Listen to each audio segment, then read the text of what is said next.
Fala, torcida carvoeira! O Criciúma entrou em campo mais uma vez pela Série B do Campeonato Brasileiro e empatou fora de casa contra a Chapecoense pelo placar de 1-1. O Tigre somou mais um ponto fora de casa. E somar pontos fora de casa é fundamental para conquistar o acesso. Porém, ao olharmos todo o contexto, a dúvida é: o Criciúma conquistou um ponto fora de casa ou o Criciúma deixou de ganhar 2 pontos fora de casa? Vamos juntos analisar esta partida após a vinheta.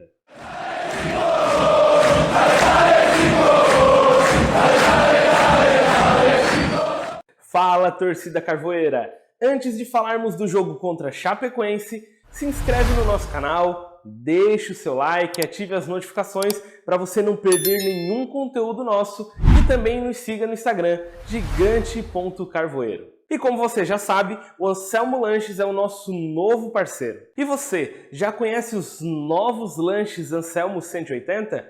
Ainda não? Então se liga no hambúrguer à moda da casa. Hambúrguer à moda da casa. Nosso incrível pão de hambúrguer de fubá chega nessa edição acompanhado de maionese caseira, essa mesmo, a melhor do mundo. Alface americana, tomate, um hambúrguer de 180 gramas de costela, mussarela crocante, cebola caramelizada, que só o Anselmo sabe fazer. E tudo isso acompanhado de muita batata rústica.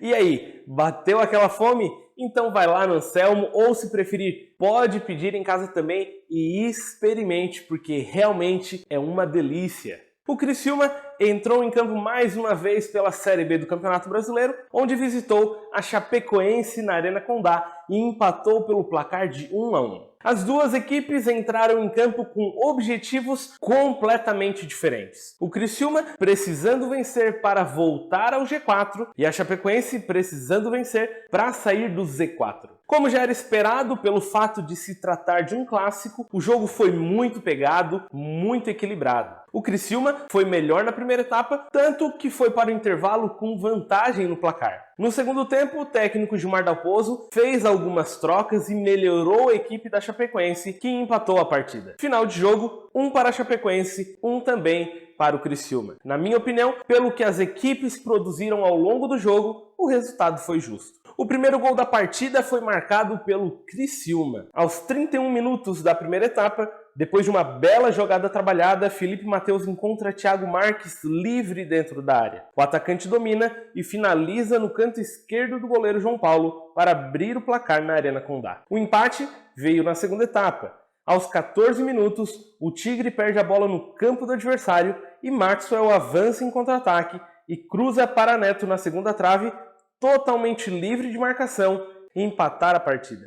Como já falei várias vezes, pontuar fora de casa é fundamental para qualquer time que deseja conquistar o acesso. O Criciúma vem de 2 jogos fora de casa, onde conquistou pontos. Foram 3 pontos em Salvador diante do Vitória antes desta parada FIFA e agora 1 ponto contra a Chapecoense. Ou seja, de 6 pontos disputados, o Criciúma conquistou 4 pontos. Se pegarmos apenas essas 2 partidas fora de casa, o resultado é muito bom, excelente. Mas além de pontuar fora de casa, eu sempre digo que para conquistar o acesso é obrigação vencer dentro de casa. E antes destas 2 partidas fora de casa, o Criciúma recebeu no estádio Heriberto Wilson a equipe do Juventude e foi derrotado pelo placar de 1-0.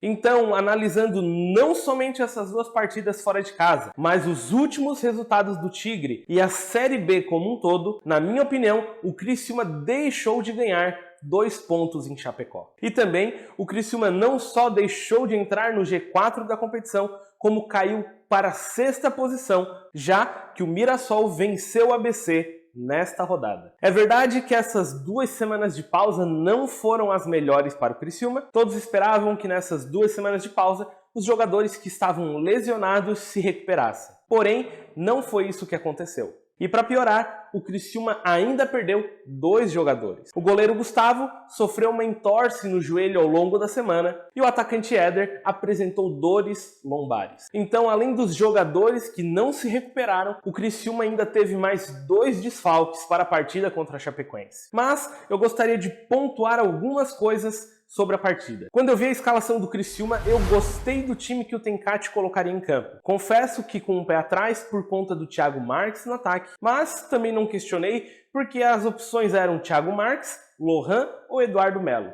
Então, entendo a escolha do treinador Cláudio Tencate. Porém, quando eu vi a escalação, eu esperava o Léo Costa no meio-campo como primeiro volante e Arilson como segundo volante. Porém, quando a partida começou, foi possível perceber que o Léo Costa estava jogando pelo lado direito e a função de primeiro volante era do Arilson. Acredito que o Léo Costa, pelo lado direito, tenha sido uma opção do Tencate para dar cobertura ao Claudinho quando fosse para o ataque. Não era o que eu esperava, mas mesmo assim deu certo no primeiro tempo. O Criciúma tomou conta das ações no meio-campo e o Criciúma foi para o intervalo com a vantagem. No segundo tempo, o técnico Gilmar Dalpozo fez alterações na equipe da Chapecoense exatamente no setor de meio campo, onde o Criciúma havia tomado conta das ações na primeira etapa e a Chapecoense melhorou. E daí vem a minha primeira observação. Por que o treinador Cláudio Tencate demora para mexer na equipe do Criciúma? O técnico Gilmar Dalpozo percebeu que o Criciúma tomava conta do meio-campo, fez as alterações necessárias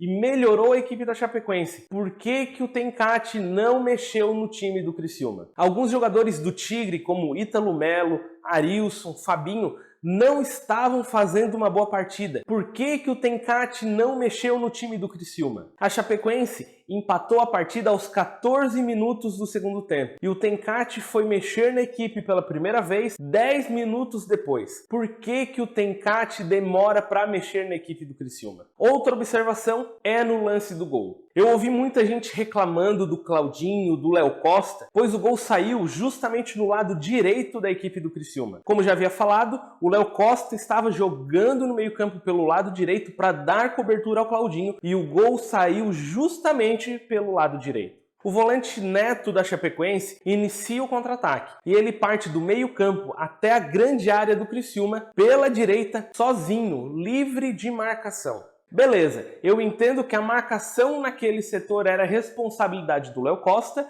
e do Claudinho. Mas no lance do gol eu não posso deixar de notar duas coisas. Primeira coisa, o Criciúma estava ganhando a partida e foi todo pro ataque. Um time que está ganhando a partida não pode tomar um gol de contra-ataque como o Criciúma tomou. E a segunda coisa, no lance do contra-ataque eram 4 jogadores do Criciúma contra 3 jogadores da Chapecoense. Como que o Criciúma, na frente do placar, toma um contra-ataque onde ele tem superioridade numérica, 4 jogadores contra 3 e ainda toma o gol de empate? E eu também não posso deixar de notar que desses 4 jogadores do Tigre, nenhum deles era o Claudinho e nem o Léo Costa. Eu entendo que a marcação naquele setor era responsabilidade deles, mas no lance do gol, eu vou cobrar o Arilson. No início do contra-ataque lá no meio-campo, quem estava acompanhando o Neto era o Arilson. E enquanto o Neto se desloca para a direita, o Arilson sai correndo do meio-campo até a entrada da grande área sozinho, não marcando ninguém. E enquanto isso, no lado direito, o Neto está sozinho. E o Arilson não acompanhou o Neto. E lembrando que no contra-ataque eram 4 jogadores do Criciúma contra 3 da Chapecoense. E a minha última observação é aquela mesma que já venho batendo na tecla. O time do Criciúma é insuficiente para o acesso. E olha que eu estou falando isso depois de um jogo onde o Thiago Marques fez o gol. Ele fez o gol, beleza? Muito bom. Mas ainda assim, eu não posso aceitar que as opções para o ataque do Tigre sejam Thiago Marques, Lohan e Eduardo Melo, como foi nesta partida contra a Chapecoense. O Ítalo Melo fez excelente partida contra o Vitória, porém, contra a Chapecoense não jogou nada. E isso me faz entender que contra o Vitória foi apenas uma exceção. O Criciúma precisa contratar. A janela de transferências abre na próxima semana e o senhor Alex Brasil precisa trabalhar. E quando eu falo em trabalhar, não é trazer jogadores para compor o elenco. Isso o Criciúma já tem. Precisamos de jogadores que façam a diferença numa partida como a de ontem. O Criciúma entra em campo novamente na terça-feira contra o CRB no estádio Heriberto Wilson. Até mais, pessoal!